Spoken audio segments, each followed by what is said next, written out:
크리스마스 날 세상 사람들은 많이 즐거워합니다. 네, 기쁨의 날이죠. 그래서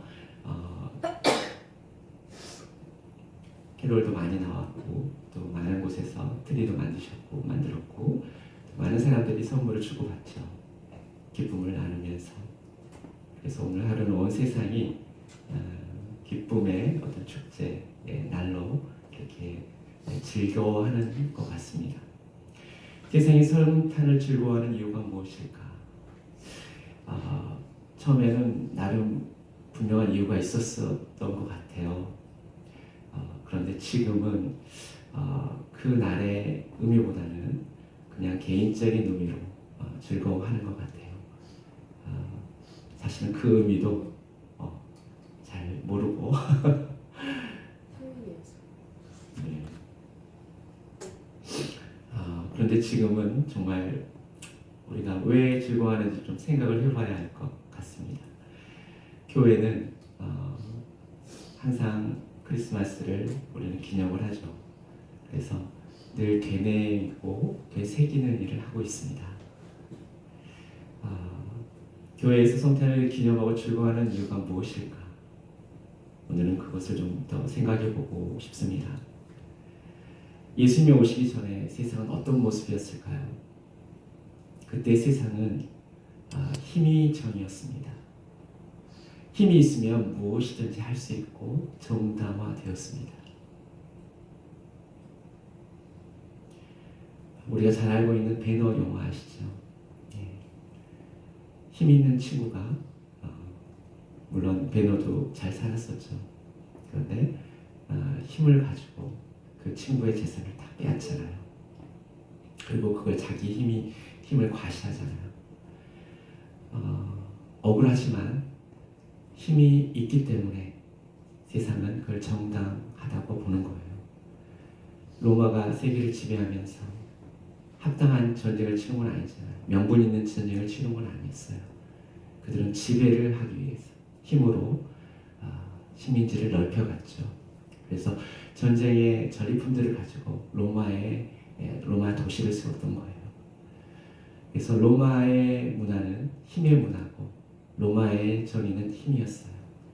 예수님이 오시기 전에는처럼 이 세상을 다스렸던 것들, 이 세상이 정당화했던 것은 힘이었던 거죠. 힘 있는 자 앞에서 힘없는 자가 당하는 불평등, 불공정은 너무나도 당연하게 여겨졌어요.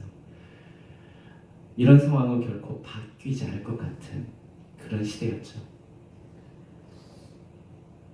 그런데 예수님이 이 세상에 오신 후부터는 상황이 반대가 되어버렸습니다. 상황이 완전히 변해버렸습니다. 이제 사람들은 힘이 없다는 이유로 더 이상은 비굴해지지 않았어요.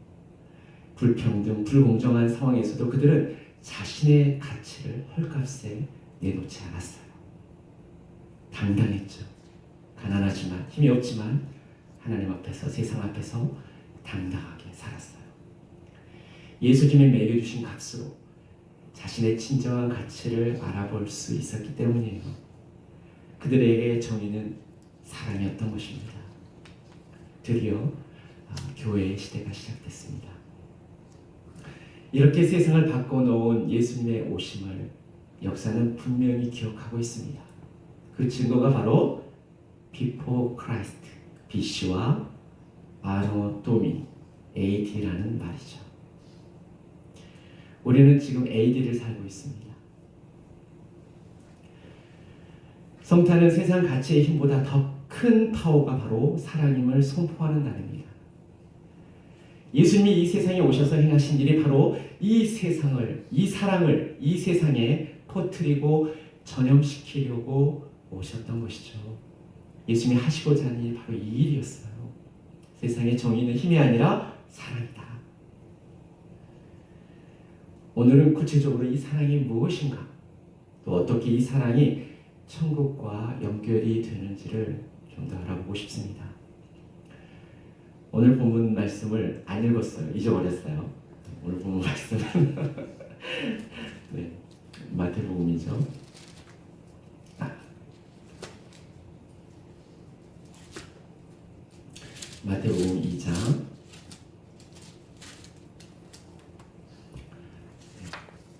1절에서 3절 말씀입니다.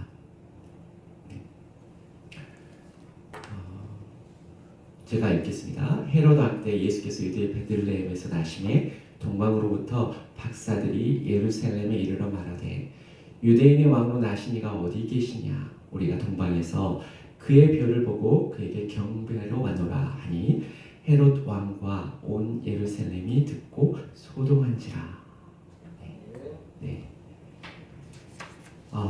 오늘 성경 본문은 동방 박사의 등장으로 시작을 합니다. 그들이 누구인지는 잘 알지 못하죠. 알 수 있는 것은 단지 그들이 하늘의 별을 관찰하는 사람들이라는 거예요. 그들은 하늘을 관찰하다가 특별한 별을 발견했어요. 그 별이 너무나도 특별했기 때문에 그 별이 가리키는 곳으로 모험을 떠날 수밖에 없었습니다. 얼마나 특별했을까? 그래서 그 모험으로 여행을 떠났는데 지금 그 별이 예루살렘, 사실은 베들레헴이겠지만 예루살렘, 그 동방 박사가 가는 노정이었겠죠. 예루살렘에 이르렀습니다. 특별한 별, 그 별은 다름 아닌 유대인의 왕을 의미합니다. 유대인의 왕이 얼마나 특별하기에 이방인인 그들이 그 별을 따라서 먼 여행을 여기까지 올 수 있었을까? 분명한 사실은 정말 그 별이 그들에게는 너무너무 특별했던 거예요. 동방 박사들은 예루살렘에 와서 유대인의 왕을 찾았어요. 그러자 너무나 큰 소동이 일어났죠. 너무나 당연한 일입니다. 왜냐하면 이미 유대에는 왕이 있었거든요. 헤롯 왕이 있었습니다. 좋은 왕이든 나쁜 왕이든 아무튼 헤롯은 그 당시 유대인의 왕이었어요. 사실 그는 아주 나쁜 왕이었습니다. 본래 유대인도 아니었죠. 개종을 했어요. 그는 백성들을 사랑하지도 않아요. 그 밑에 있는 그 수종을 두고 있던 모든 관리들은 역시 그 헤롯의 모습과 다를 바가 없었어요. 돈과 지위와 명예를 위해서 법이나 자신의 양심은 버리고 또 하나님의 법도 버리고 그렇게 다들 살았거든요. 만일 새로운 왕이 나타난다면 그들이 누리고 있던 그 모든 것이 좀 위태로워지겠죠.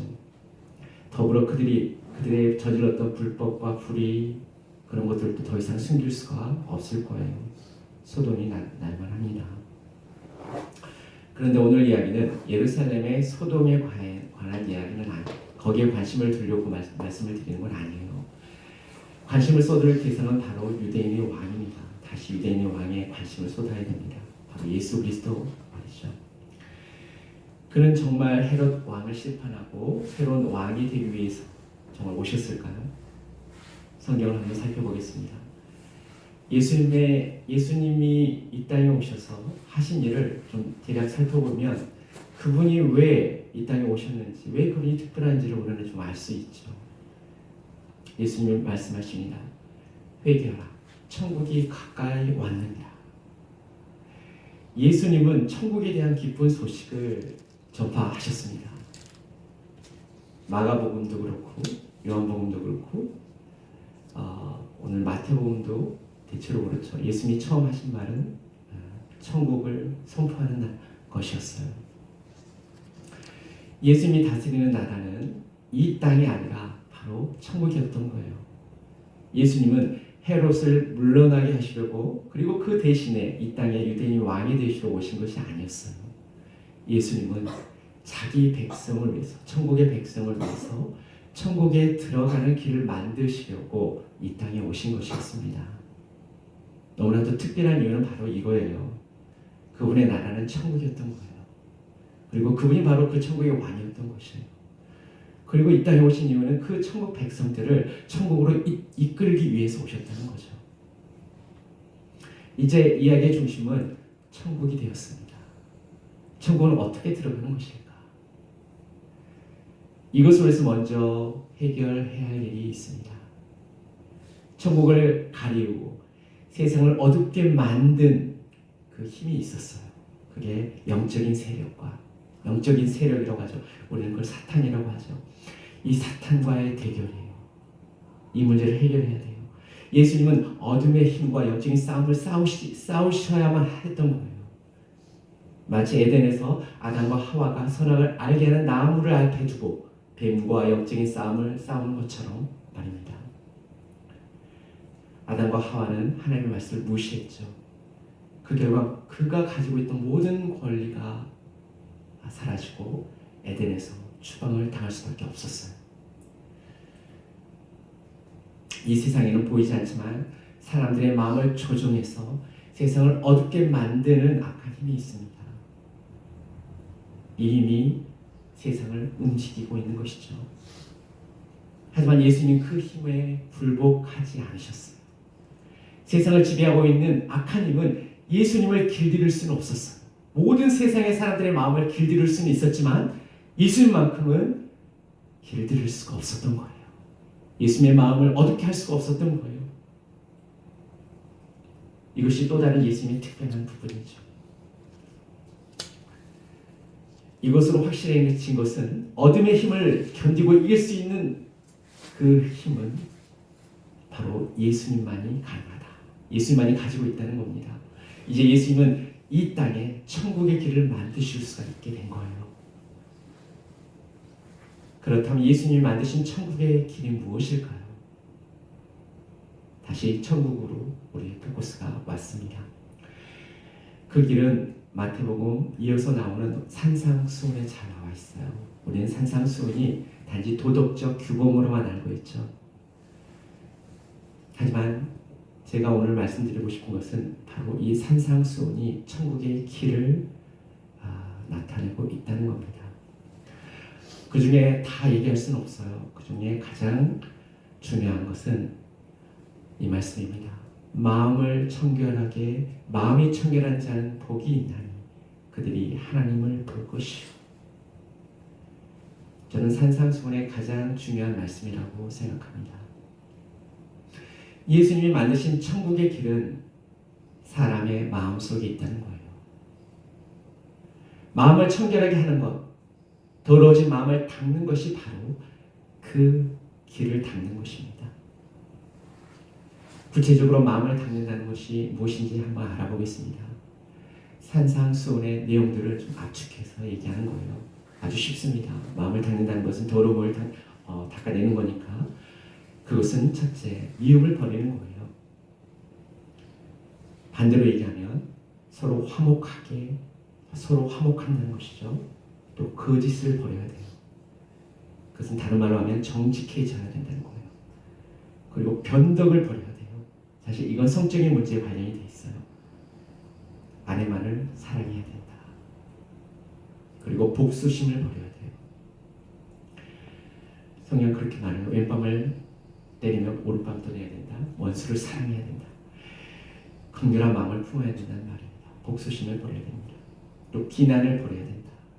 그 사람을 어떻게든 끌어내리려 헐뜯는 말을 해서는 안 된다는 말이죠. 이건 다른 말로 얘기하면 배움을 위해서 서로 배워가기 위해서 서로 우리는 비판을 해야 된다는 거예요. 나쁜 것은 나쁜 것이라고 얘기하죠. 또 한 가지는 대접받고자 하는 마음을 버려야 된다는 거예요. 우리는 대접해야 한다는 거죠. 이 모든 것을 하나의 상징으로 담는 단어가 있어요. 그것을 우리는 사랑이라고 하죠. 예수님은 자신이 말씀하신 대로 세상을 그렇게 사셨어요. 미움을 버리고 거짓을 버리고 변덕스러운 마음을 버리고 복수심을 버리고 비난을 버리고 대접받고자 하는 마음을 버리고 서로 화목하고 정직한 삶을 사셨으며 긍휼한 마음을 품으시고 비판을 하셨죠. 유대 사회의 선지자들처럼 제사장들을 비판하고 정치가들을 비판하셨죠. 하지만 그들을 비난한 것은 아니었어요. 결국은 십자가에서 그들을 용서하셨잖아요.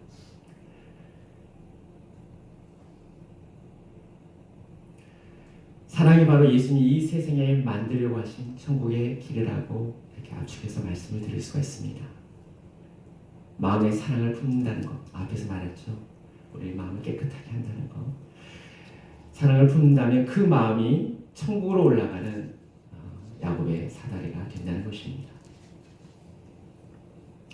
사랑이란 사랑이라는 마음의 길을 따라 걷는 자에게는 아주 특별한 체험이 주어집니다.